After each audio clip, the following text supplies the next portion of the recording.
माननीय देवेंद्र फडणवीसजीचं सरकार एकही योजना बंद करणार नाही।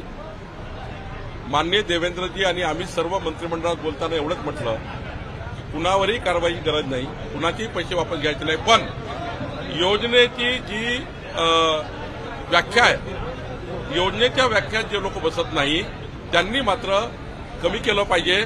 स्वतःहून त्यांनी कमी झालं पाहिजे। जसं मोदीजींनी आवाहन केलं होतं की गॅसची सबसिडी सोडा, ज्यांनी घेतली असेल लोकांनी सोडून दिली। आमची विनंती आमच्या लाडक्या बहिणींना आहे, ज्यांना आवश्यकता नाही आहे त्यांनी अशा मध्यमवर्गीय आणि ज्या आर्थिक दुर्बल लोकांची योजना घेऊ नये। ही आर्थिक दुर्बल महिलांना मजबूत करण्याकरता योजना आणलेली आहे। त्यामुळे आमच्या काही लाडक्या बहिणी ज्यांना गरज नाही त्या सोडून देतील, पण आमची व्याख्या जी आहे योजनेची त्या व्याख्यात बसणाऱ्या कुठल्याही व्यक्तींना, कुठल्याही महिला बहिणींना ही योजना कमी पडणार नाही, पूर्ण राहील। संशय व्यक्त केलेला आहे, भेटीचं जे कारण आहे ते उघड केलं यामुळे सुरेश धस बीडमधल्या नेत्यांवर संशय। मी तुम्हाला सांगतो, सुरेश धस हे प्रामाणिक कार्यकर्ते आहेत, त्यांनी कुठल्याही मुद्द्यावर माघार घेतलेली नाही। आणि धनंजय मुंडे आणि सुरेश धस जेव्हा माझ्याकडे भेटले तेव्हा त्यांनी स्पष्टपणे सांगितलं की संतोष देशमुखाच्या हत्येमध्ये जे आरोपी आहेत त्या आरोपींना अंतिम शिक्षा होईपर्यंत दोघंही धनंजय मुंडे आणि सुरेश धस या दोघांनी आपली जी बाजू आहे ती कायम ठेवलेली आहे।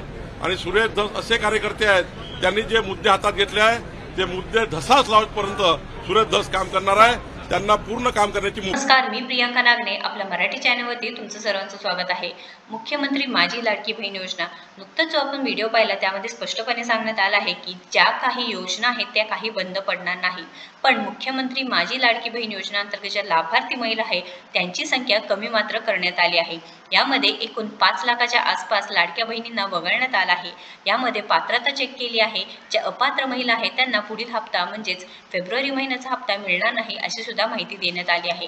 आता या 5 लाख महिला कशा ठरवल्या आहेत, ज्यांच्याकडे 4 चाकी वाहन आहेत किंवा ज्या नमोशक्ती योजनेचे जे लाभार्थी आहेत किंवा ज्यांनी स्वेच्छेने माघार घेतले आहेत अशा बहिणींना अपात्र ठरवण्यात आले आहे। आणि असे एकूण 1,60,000 पर्यंत आकडा आहे।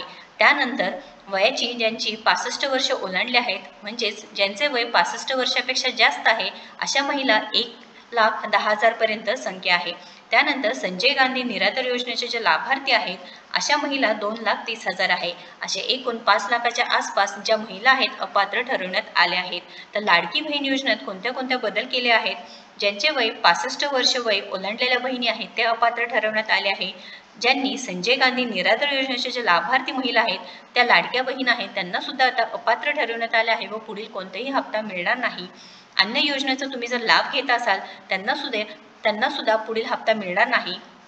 त्यानंतर ज्यांच्याकडे 4 चाकी गाडी आहे त्यांना सुद्धा अपात्र ठरवण्यात आलं आहे।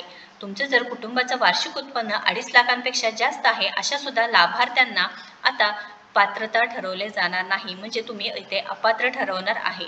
आणि इथे अजून बदल काय करण्यात आला आहे, दरवर्षी 1 जून ते 1 जुलैच्या दरम्यान ई-KYC आणि हयात प्रमाणपत्र केले जाते व हे पाहिल्यानंतरच पुढील निधी तुम्हाला मिळणार आहे अशी सुद्धा सरकारने माहिती दिली आहे।